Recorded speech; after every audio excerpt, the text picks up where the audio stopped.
We are here in this hotel of historic significance where the National Accord was negotiated. It happens to be the anniversary, third anniversary.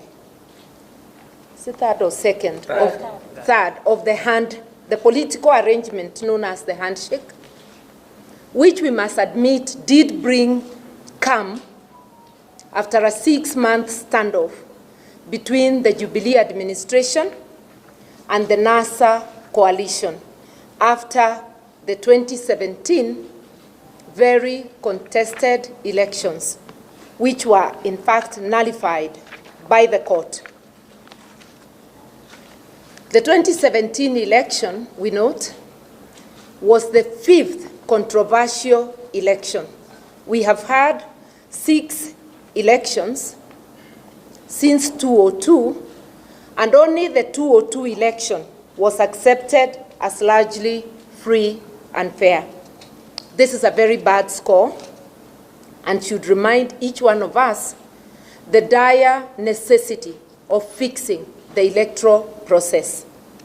We therefore should be alarmed that the BBI project does not anywhere mention how we shall fix the electoral process.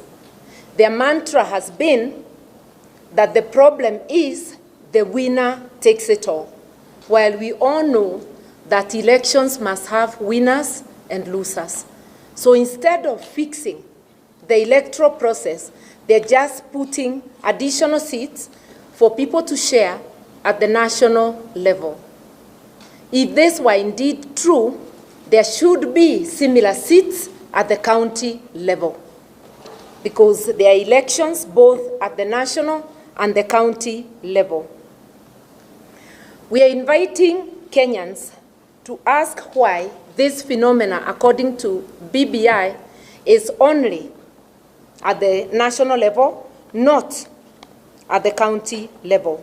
And the reason we guess is obvious, that the crisis at the top arises mainly because the incumbents don't want to lose power. They do not want to hand over. And this has happened in a nation we regard as a citadel of democracy. You remember the US elections. So really there is a terrible wind blowing all over the world, and which we must find ways of stopping here in Mother Kenya. The handshake has actually revealed itself not to be a bipartisan project, but to be an agreement between two people on how to share the spoils of power. It's actually a process to try and control the political destiny of Kenya. We had President Uhuru in an unguarded moment after the nullification of his election in 2017, where he said he will revisit, and we understood him to mean he will revisit the Supreme Court. And revisit he did, because before if you remember, before the repeat election, the bodyguard of the Deputy Chief Justice was attacked, and a hearing in the Supreme Court that was trying to stop the repeat elections could not get quorum because the judges got intimidated. He has thereafter revisited the judiciary. We've seen both the executive and parliament gang up to deny the judiciary adequate funding. We've seen the president refuse to appoint 41 judges who were recommended to him in accordance with the Constitution by the JSC. That standoff lives on to date. But we are now seeing revisit is not confined to the judiciary. The BBI project is revisiting the 2010 Constitution, which the president has always considered as an inconvenience. He wants to exercise unlimited power. And we know constitutions exist to limit the power a president or anybody in authority may exercise. This is a project to overthrow the Constitution of Kenya 2010. It is a coup, and you'll realize that in the present time, military coups are not fashionable. So coups of overthrowing the Constitution appears to be the in thing. And by the way, this administration has already been chipping at the Constitution little by little. I've just alluded to the refusal to appoint judges, the many times this government has, through Parliament, passed unconstitutional laws which have been struck out by the courts, the many orders the executive has refused to obey, including the order to dissolve an unconstitutional parliament. The Constitution of Kenya Amendment Bill 2020 is actually a demonstration of the President's vengeance to revisit the Constitution of Kenya 2010. It is not an amendment bill. It actually should be titled the Constitutional Overhaul Bill, because out of the 18 chapters in the Constitution, it's amending a whopping 14 chapters. This is not an amendment, it's a total overhaul. This BBI project has been illegitimate and unconstitutional from the word go. We saw the signatures of an initiative dubbed a popular initiative being collected by the provincial administration. This in itself is unconstitutional use of public resources and machinery. We have seen MCAs getting bribed with car grants, being intimidated, and the most obvious intimidation, we have seen the Baringo MCAs, the ones who voted no, specifically, the ones among those who voted no. We have seen them under investigation, writing statements with CID, and one of them actually accused of terrorism. I do not know whether rejecting BBI is what amounts to terrorism.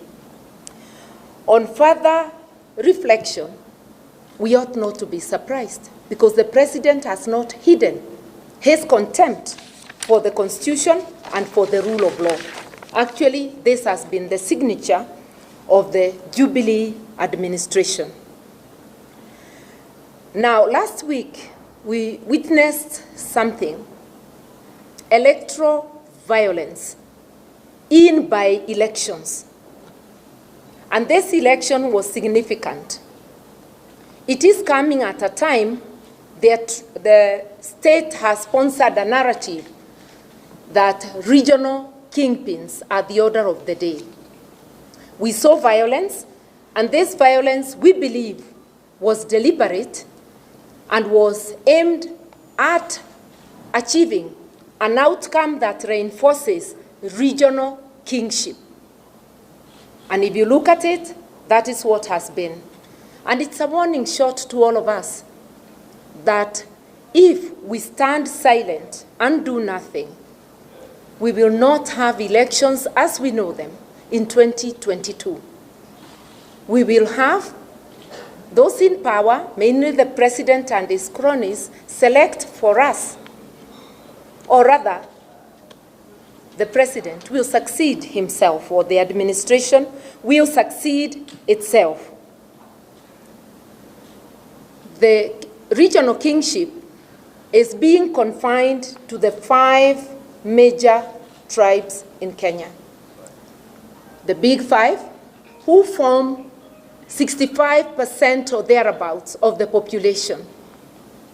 We have another 38 tribes forming about 35%.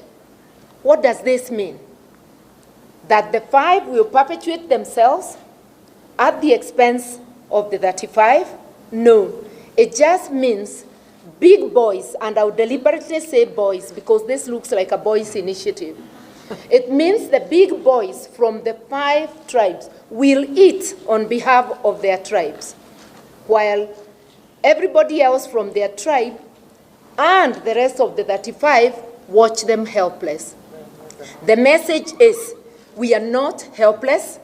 Those pushing the BBI project are less than 4,000 because all the elected leaders in Kenya, from the counties to the national, including the top civil servants in both the county and the national, are actually less than 4,000, while the Kenyan voters are over 20 million waiting to be informed in order to make informed decisions. Linda Katiba is a citizens' initiative to resist the overthrow of the Constitution, to resist the taking away of our voice as a people and our power.